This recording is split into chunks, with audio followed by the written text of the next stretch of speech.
Hey, Brian. Hey, I'll make you co-host here. Oh, thank you.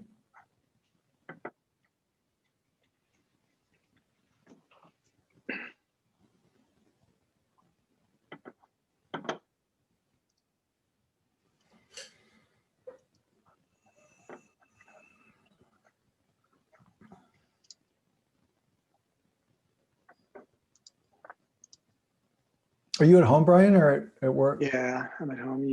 How about you? Yeah, me too. I've got the basement today. It's not my day for the good space. Yeah, my kids have most of the bandwidth today. Yeah. Let's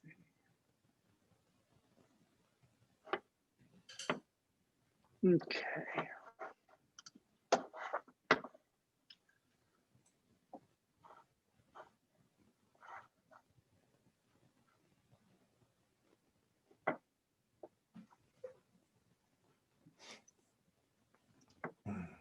I'll probably start at 12:01 or so.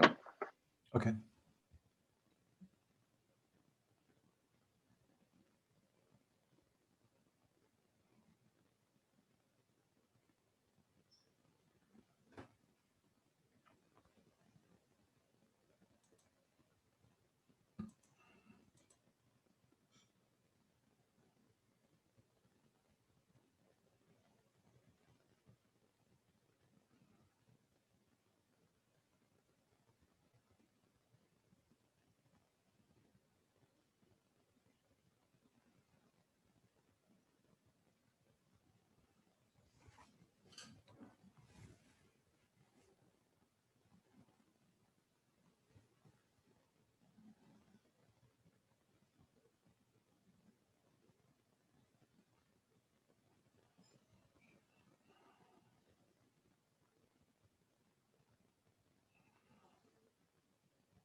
Everybody, if you're just joining us, we will get started in about 2 minutes.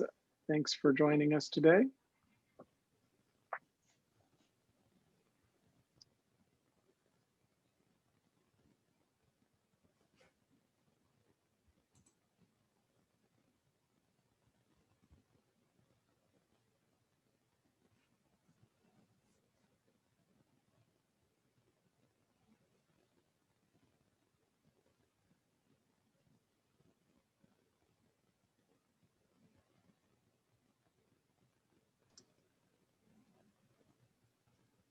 Okay, I think we'll go ahead and get started.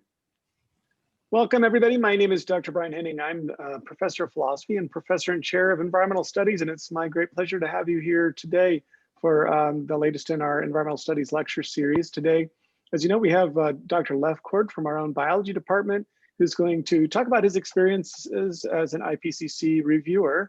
And so I'm very happy to turn it over to Dr. Lefcort and take it away. Okay, so thanks for coming and spending your lunch listening to me, what I have to say. I kind of want to flip today and just give a brief introduction and then hopefully get to questions and let the questions be most of this presentation. So just a brief overview. So the IPCC, the Intergovernmental Panel on Climate Change, it's a group of countries that have come together to address an issue that really is a global issue and that you can't really address by yourselves. And so what they do is there's a series of scientists in each of these countries that all collaborate, and they put together a report. The reports, these assessment reports, these ARs, so far there's been about 5 of them. They come out about every 5 to 8 years. And there's a new one coming out. So we had the AR5 that came out in 2013, and the AR6 should be out shortly. I'm not sure exactly when, but in a couple of months or maybe less than a year. And so what happens is there are teams that write each section. There's about a dozen sections, and the whole thing's about 1,000 pages. And so countries pick who does the work. These sessions get put together, and then there's a much larger group, which is what I'm in. There's a much larger group of people that review those original people's work. that look at what they've done, and just like any sort of journal article, they review it and make suggestions. And the IPCC is a little bit different. Normally you would do research, you might get money from a government, but you would do your research and you'd publish your research and the government wouldn't have anything to do with it. The IPCC reports, the scientists put out the report, but then there's a summary 2-pager written by the politicians. And unfortunately, often a lot of people only read the summary paper section, but definitely read, there are summaries for each of the dozen or so chapters. So I'd point you to those. I mean, it's all available online. AR6 isn't, but the other ones are. And each of the sections has a really nice 2-page review written by scientists. And then there's an overall review written by the politicians, but anybody who's literate can read the 2-page review. And I really encourage you to look at the larger ones too, the whole chapters. So the way I got involved, I'm not really sure, but I think it was an editor of a journal that I had published in, just sent out an email to a bunch of people that had published saying, you know, we need reviewers. And so I just basically sent in my name and resume and whatnot. And they look at that and decide who can be a reviewer. So I didn't actually put together the report. I then read the report and made comments. So I'm in the wider group of smaller scale scientists. And it was an eye-opener. It was really interesting. I'd always read the ARs, but I'd never seen, you know, how the sausage was made. And the thing that really impressed me was just how impressed I was. It is extremely carefully and detailed and carefully put together. These aren't just slapped together, and the politicians have nothing to do with the report itself. These are just scientists talking like scientists. There was no sort of spin. I never detected any sort of spin. It was just scientists working the way scientists always work. And so you're looking at what people are writing. And what's different is none of these people are actually doing research for this report. So it's like a giant review article. Many of the people are in the field like I am doing research, but we're all doing different things. And the point of the AR is that it's a big summary review paper. So picture a 1,000-page paper with 10 chapters, but it's a review article. There's nothing new.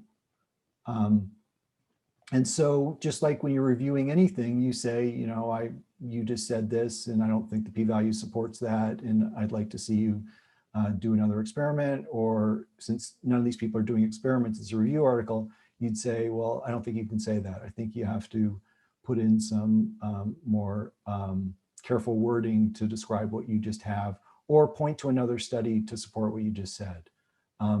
So there's a lot of that. So there was a first review, and you can review any section you want, which is kind of daunting. So I read the whole 1,000 pages, that's why I was just so impressed. You just realize how much work went into this. And I reviewed certain areas that I mean, obviously a lot of it I don't understand. I don't understand some of the math of the modeling. I'm not an atmospheric person. So I basically reviewed, you know, ecological effects I work on what CO2 does in water. It makes the water acidic and it changes the behavior and predator-prey relations of creatures. So I mostly concentrate on that stuff. And so I put in my 2 cents. And then what they do is, based on what you write in that first one, they can invite you or not invite you for the second round of review. So I sent my stuff off, and then, you know, like 2 months, 3 months later, they send me a link to the second review. So then you see the report after it's been modified, and you basically just do the same thing again. And so you do that, and then that was about maybe 6 months ago. And then you just kind of wait, like the rest of us, to find out when the report comes out, and then you'll see the report. But that's kind of what I've done.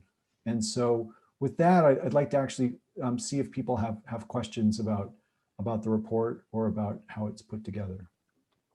Excellent. Thanks, Dr. Lefcort. I think many of you are very familiar with how this system works, but just in case you aren't, just to orient you, at the bottom of your screen, it'd be a good idea to click on the chat button as well as the participant window. I'm going to make it so that you can unmute yourself. I don't know if we've got community member guests here, but if we have a problem, I'll lock it down. But I'm going to assume that everybody is able to sort of have a free-flowing conversation. If you have a question, you can do one of three things: either in the participant window, raise your hand. A second option is to put in the chat a question and that I can read and Dr. Lefcort can respond to, or you can send me a private chat message if you want to, and I can, if you don't want to do it publicly, and I can ask the question for you there. And it looks like our first one is from Dr. Gordon. He asks if you noticed anything significantly different from previous reports. So Greg, you're asking me about AR6, or I mean, is there any like new findings? Is that what you're asking? Yeah, basically, when the new report coming out, is there anything that's like going to be a major news flash? Anything that you found is like kind of startling, even given your background on following the current trajectory of climate science? So that's the one question I can't answer. It's embargoed until it comes out. Okay, thanks. Nothing. I wouldn't sell any stocks just yet. Nothing earth-shattering, but I mean, there's some changes. Can you comment on whether the confidence intervals have changed at all on any of the key questions? Are you able to say if the anthropogenic sort of signal or sensitivity or other sort of key questions? So what Dr. Eddings is getting at is, so the confidence interval of how sure are we that the changes that we're seeing are anthropogenic, are caused by humans?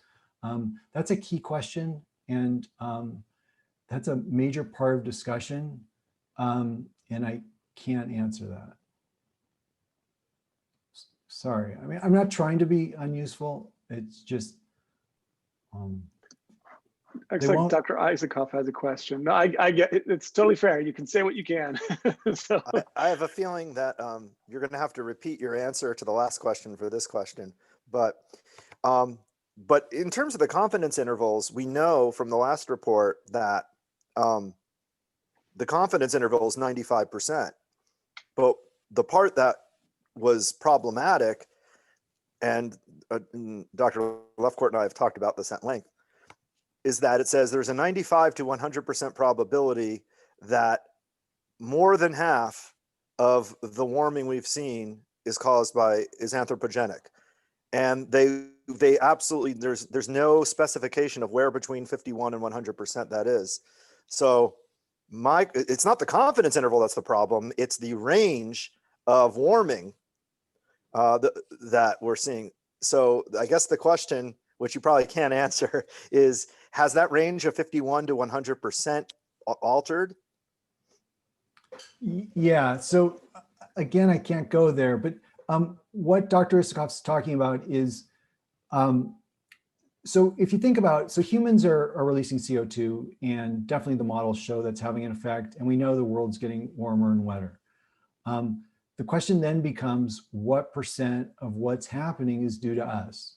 The world changes. There was a mile of ice over our heads where we are in Spokane 20,000 years ago. That's not here anymore. So the world's it's a moving target, what the world is doing. And then what we have to see is the signal on top of it of what humans are doing. And so that's where that's where stats comes in. That's where the uncertainty comes in. And so the goal is to reduce that uncertainty, to be able to hear that signal sharper. So a good analogy I like using is, think about people talking in a crowded room at a party. So before there was COVID and we actually socialized, you can see people's mouths moving and you know they're talking, but you actually can't hear individual voices because it's a loud, crowded room.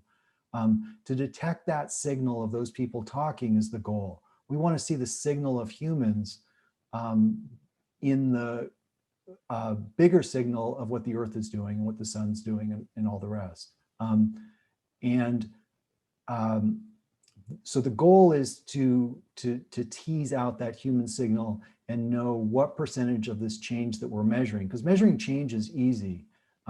Figuring out why it's changing and who's behind the change is harder. And also realize we can't do an experiment. We've only got one Earth, and the humans are constantly changing the experiment. So sometimes we plow more, sometimes we chop down more trees, sometimes we chop down less trees. Sometimes we decide to get COVID and shut down a bunch of factories.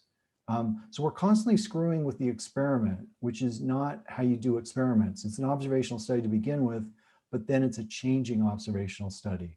So there's a lot of interest in trying to figure out, how much of this signal is ours.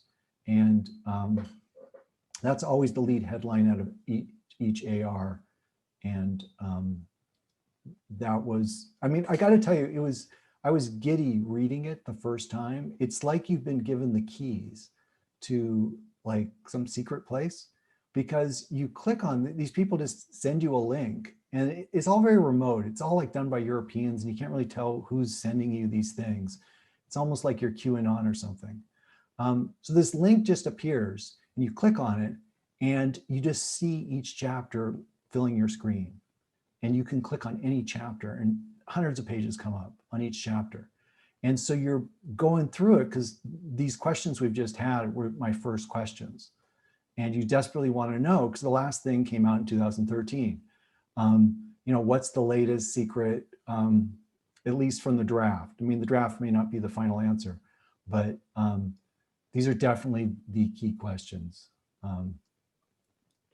Dr. Lefcort, we have a question in the chat. They'd like to know whether you have any sense about the range of professional experience of the other reviewers.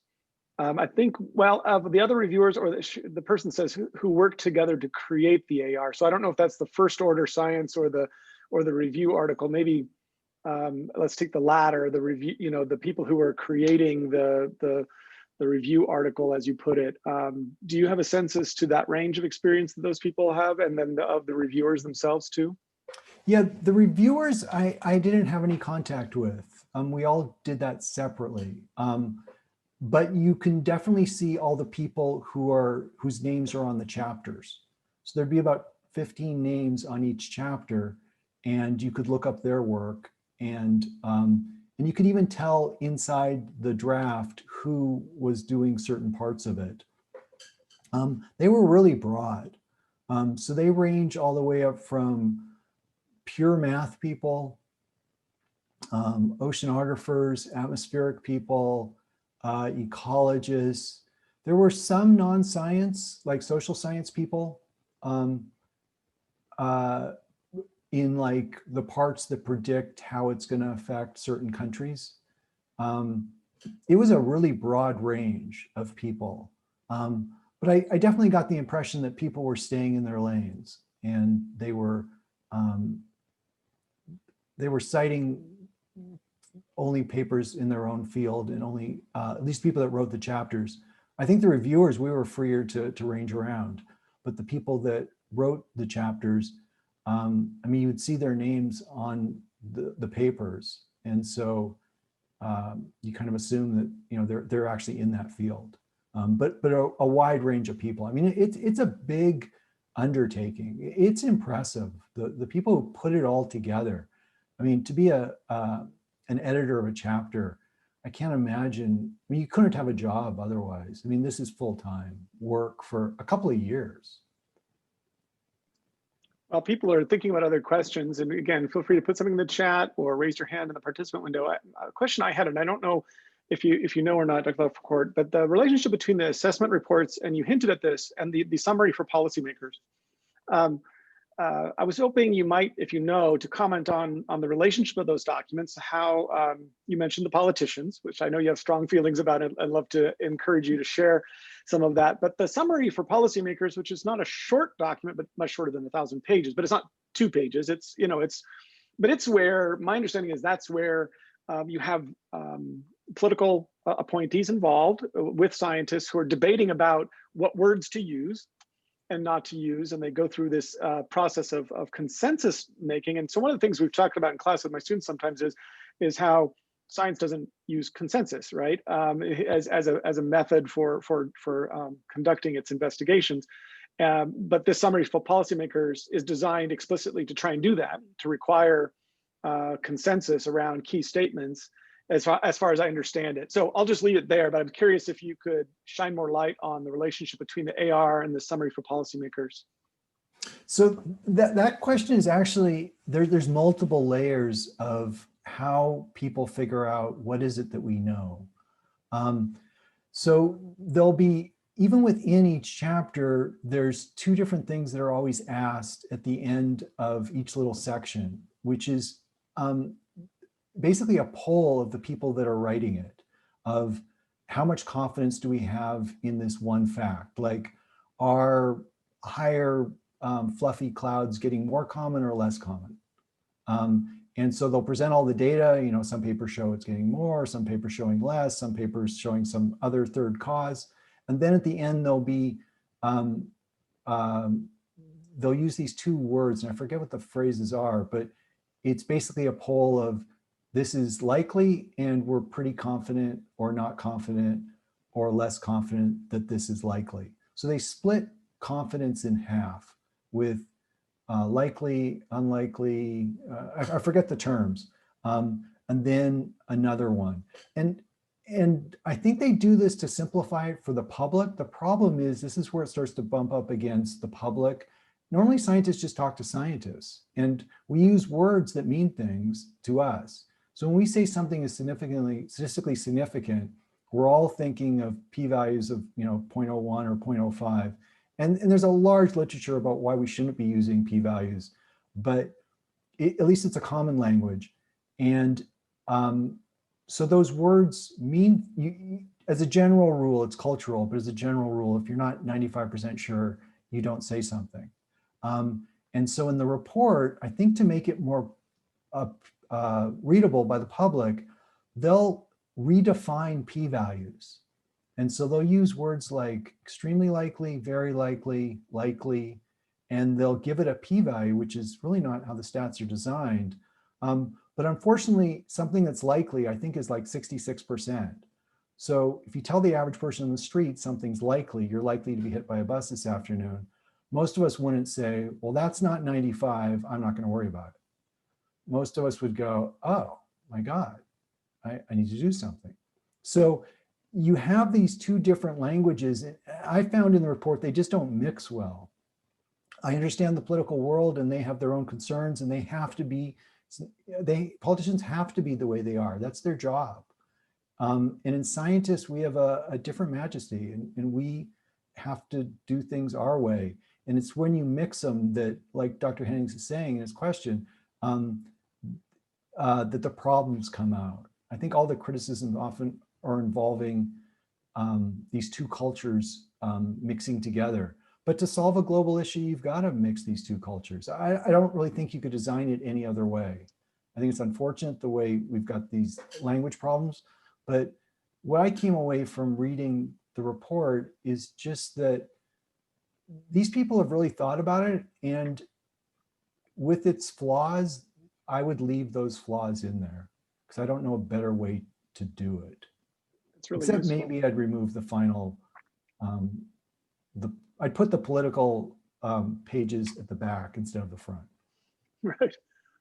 Abby Woodside asks something similar in the chat. She asks, how is the information presented in this review applied in governmental policy, or does it end up in influencing how we deal with climate change globally? Sort of the relationship between the assessment reports and decision-making. My understanding is that one of the reasons why the UN designed the IPCC in the way that it did was explicitly intended to try to help guide policy making, so that it was involved this second layer of political, sort of, which makes you, maybe nervous, but that it was done in part so that there was a buy-in of governments and that it would inform decision making. Is that your sense?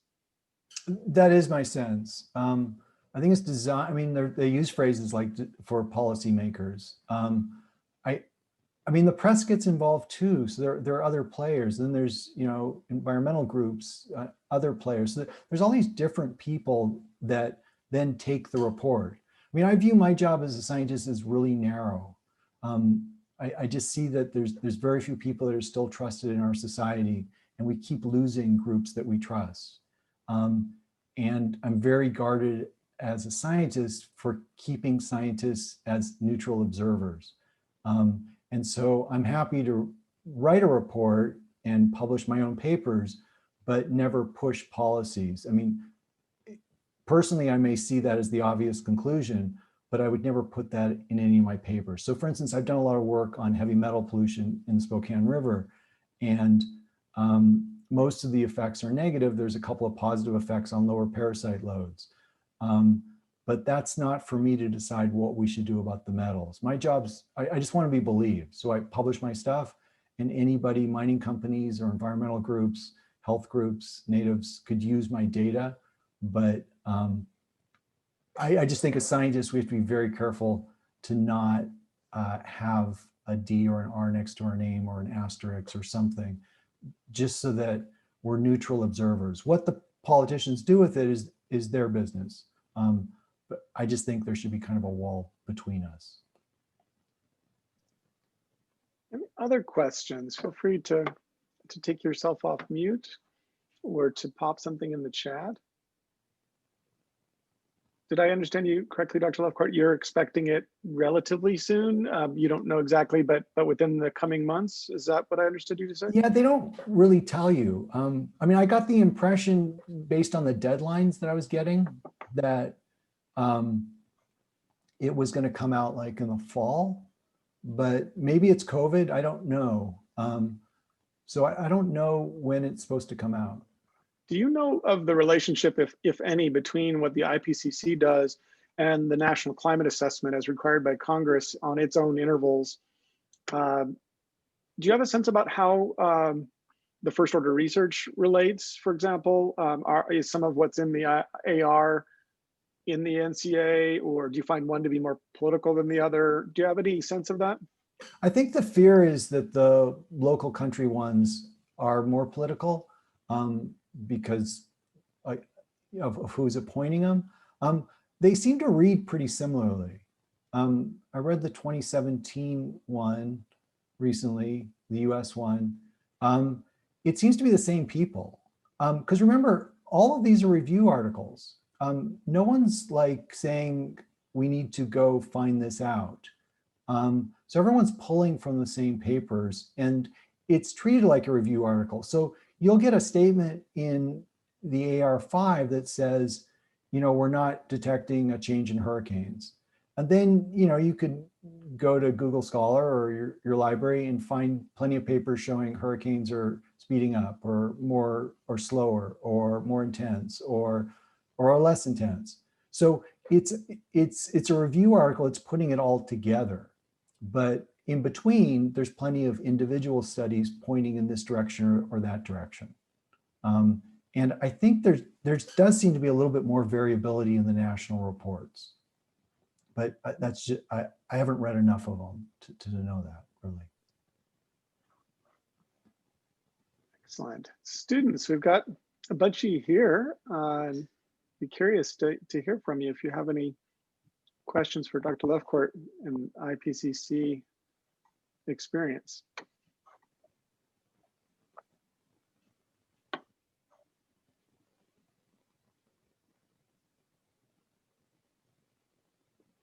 You guys have to have questions, otherwise I have to go back to office hours.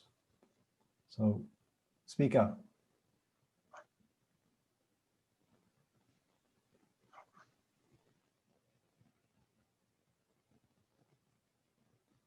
Dr. Gordon, do you have any more things you were wondering about?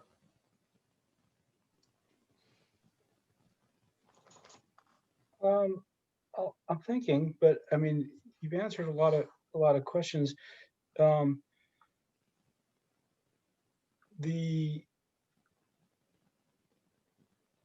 guess Brian sort of alluded to the tweaking that goes on, you know, from the taking the actual report and then the executive summary.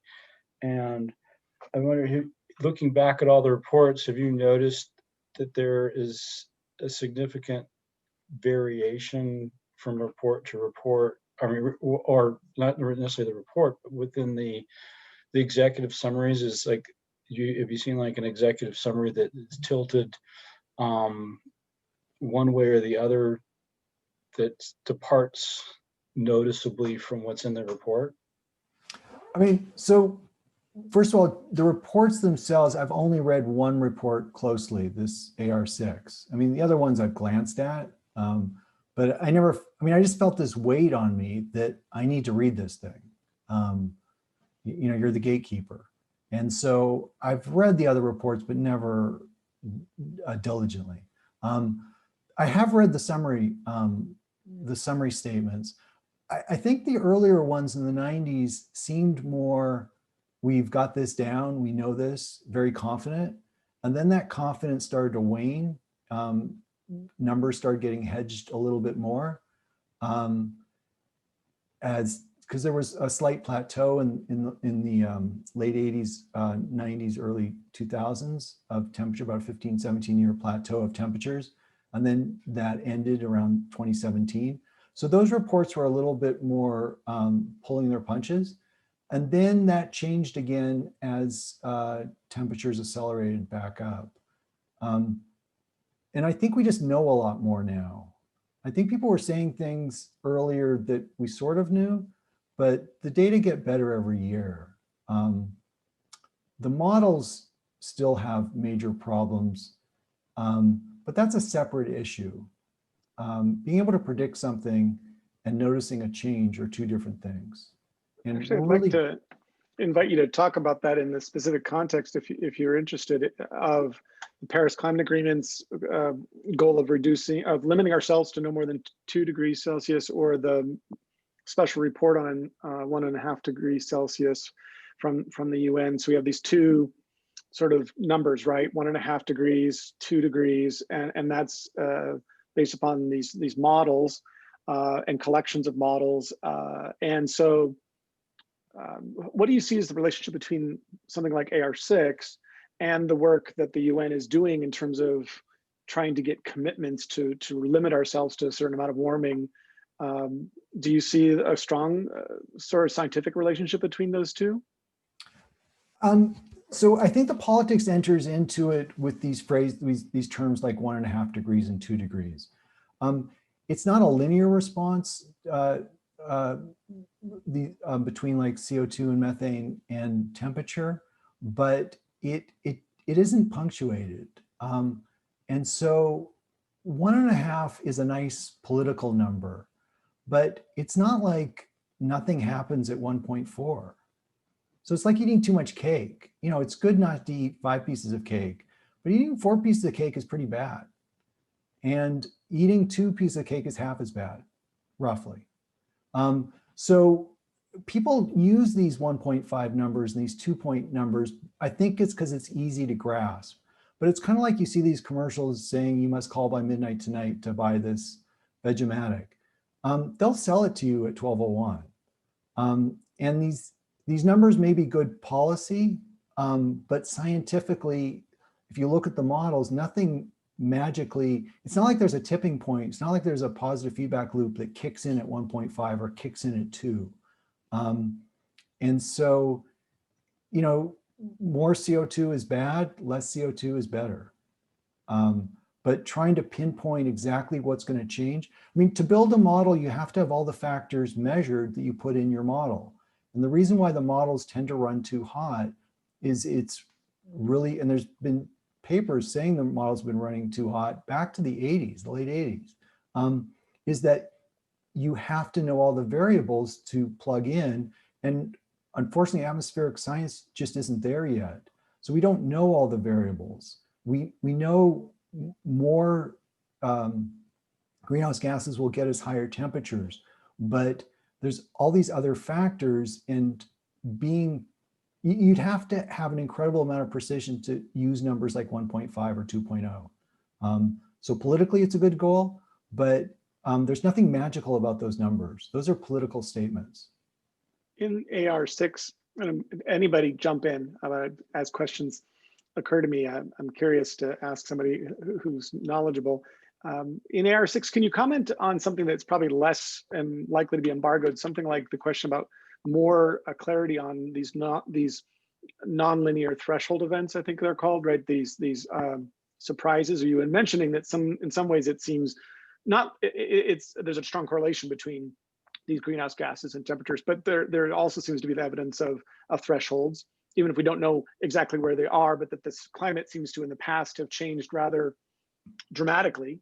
Do we have any greater understanding in AR6 of some of these nonlinear thresholds that might be coming up with, I don't know, what are these methane crystals in the oceans or in the tundra and other sorts of things, for example?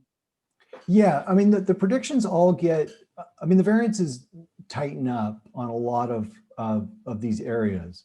But there's, and so if you look at the AR, like take something like the effects of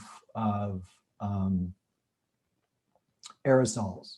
So these are like soot you're seeing coming out of a truck. This is dust coming from Spokane roads that aren't paved. These are things in the air that can interact with sunlight, either filter the earth and keep it cooler or trap heat in the atmosphere and prevent it from radiating back out. The variances we're getting better at this. And so in a bunch of these areas, we are getting better. I don't think we're good enough that we know when we're walking up to a tipping point, when we're walking up to a positive feedback. Like you're talking about the methane hydrates, at what point do those get released and we get a massive amount? And unfortunately, that's kind of the problem with climate change, that we're looking at these things through our cultural eyes. So, you know, apocalyptic terminology gets put into scientific processes when you mix the public and politics with science. So, you know, we come from this, you know, Judeo-Christian Islamic cultures where, you know, you have sin and you have warning, and then you have more sin, and then you have punishment. And even though we may be far less religious than we used to, that kind of idea still is in us and in our culture. And that gets in the way of doing good science, because those type of positive feedback loops are pretty rare. Most feedback in nature are negative feedback loops. You get hot, you sweat, you have evaporative cooling, you stop being hot and you stop sweating. So that the problem corrects itself, as opposed to positive feedback where a snowball rolls down a hill, it gets bigger, goes faster, gets bigger, rolls faster, and it's apocalyptic. So people are always looking for these one events, like when all the methane hydrates suddenly melt, in which case we would just have this incredibly runaway greenhouse effect. But those are actually pretty rare. Or the Gulf Stream stopping, or the East Antarctica glacier sliding off. Those things I can say in the report, some of the more apocalyptic ideas seem to get tamped down a bit in general, which was nice to see. Just because when you have wide variance, it still is a possibility you could have some apocalyptic thing. As your variance narrows, you can be more confident that's probably not going to happen. It could happen, and it could happen later, but not in the near term. I have a question from Lauren in the chat. How do you think COVID will affect the models, the climate models? Well, I mean, COVID kind of shows that the major factors. I mean, let me just share something from AR5.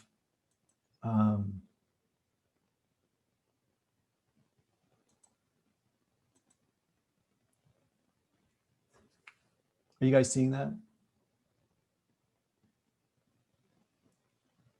Yep, looks good.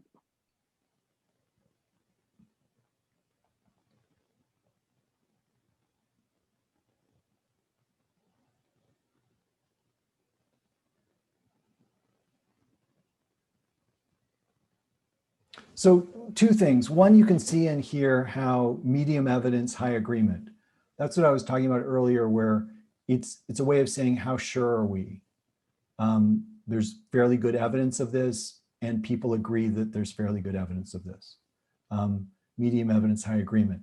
But what this statement is, and it's straight out of the last report in 2013, is if you look at COVID, what the report is warning, saying, you know, there are bigger things out there. Climate change is still a distant major effect. In the short term, for most economic factors, the impact of climate change will be small relative to the impact of other drivers. Changes in, and you could put COVID right here. When you think about how much our lives were changed by COVID, so changes in population, age, income, technology, prices, lifestyle, regulation, governance, and many other aspects of socioeconomic development will have an impact on the supply and demand of economic goods and services that's large relative to the impact of climate change. So they're talking about, for economics, how much is climate going to affect it? And the report's making the point that climate is not going to be the major economic effect. I mean, like Lauren, you've just had, you're going to have 3 of your 8 semesters be inferior because of COVID. And, you know, we try our best, but there's just no way we're going to deliver the education that you should have gotten and you would have gotten. And that's going to have a lifetime effect on you. If sea levels go up 6 inches or a foot, that'll have an effect on you. It may increase your taxes or reduce, you know, business areas in Seattle and hurt our economy. But the point of that statement in the AR is that these other factors are much bigger at this point. Now, maybe in the future, climate will become a bigger effect, but I mean, you've seen, I mean, we have 250,000 dead Americans. We have 1.25 million dead people in the world. These are huge factors that are bigger. It's not that climate isn't important, it's just that you can rank things. And at this point, habitat loss and like COVID, these black swans tend to have bigger effects.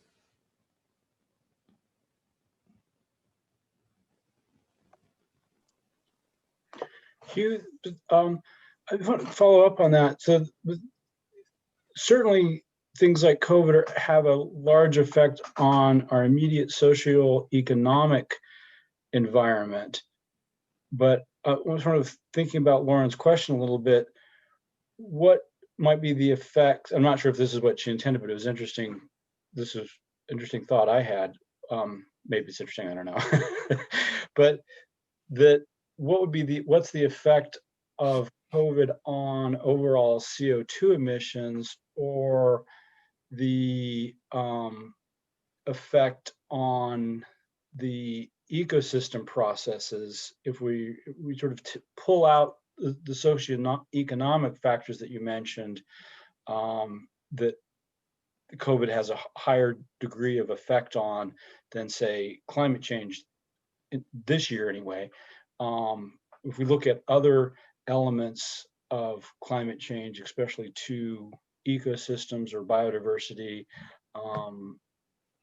and has COVID seen, you think, is COVID going to have an effect on overall emissions? The things I've seen suggested, despite all the anecdotal evidence, that it really hasn't dropped the CO2 production worldwide, or greenhouse gas emissions actually is a better way of, I guess, thinking about it.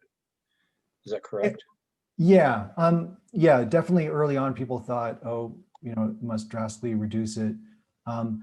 Even if COVID has a reduction this year, I mean, if you think about it, most of us aren't reducing our consumption. So, you know, you may not buy toilet paper this week, but you're going to buy it next week. So the same amount will be produced. And so any effects of COVID on actual CO2 production, I think, is really temporary. It may have political effects which affect CO2 production. I don't know about that. It may make us more likely or less likely to be able to politically come together and solve problems. That's outside of my field. But yeah, the direct effects I think are pretty minor, just because humans get back to business pretty fast. And we may not be traveling at this Thanksgiving, but most of us are going to travel next Thanksgiving. Dr. Lefcort, I'm trying to think of other things that the report might reveal that would be okay to share. You hinted, I think, earlier about one area that there was higher degree of uncertainty in past reports, and that was over aerosols and clouds. Do you feel like can you say whether the next AR6 will have greater clarity on those two key variables, which seem to have been not very clear in the previous reports, or not as clear as we'd like? I mean, there's greater clarity on certain issues. There's actually less clarity on other issues. Can you say more, or is it not? No? I want them to answer my emails in the future. I tried. All the goodies are embargoed. So what are you going to do? Maybe we should have you back, once it comes out, and then we can talk about the significance of this relative to 5. And that could be a fun conversation to continue this one. For sure, because then you can really compare them. Excellent. Let's tentatively plan on that. I'd at least enjoy being able to focus on that, and we could all get up to speed as quickly as possible on what the new, the newest collection of research is revealing about the state of the climate. Well, I think we have a nice sort of lull here, a good pause, unless anybody has a good burning question they'd like to ask before we go. Of course, Dr. Lefcort is around, in kind of virtually at least. He's accessible, so you can always reach out to him at Lefcort, Lefcort @gonzaga.edu, and ask him questions. And he's a great resource to have here at Gonzaga. I thank you so much, Dr. Lefcort, for sharing some of your experience. We really appreciate it, and hope to be able to have another one of these maybe next semester or this time next fall. Thanks. No, it's a lot of fun. I love talking about this stuff. All right. If anybody wants to have this video later, we will have it available at gonzaga.edu/ENVS events under past events. So we record these and post them there, so you can always find these for later reference. So thank you all for coming, and see you next time for our next lecture, which will be in January. Take care, everybody. Thanks, Dr. Lefcort. Sure. You're welcome, Lauren.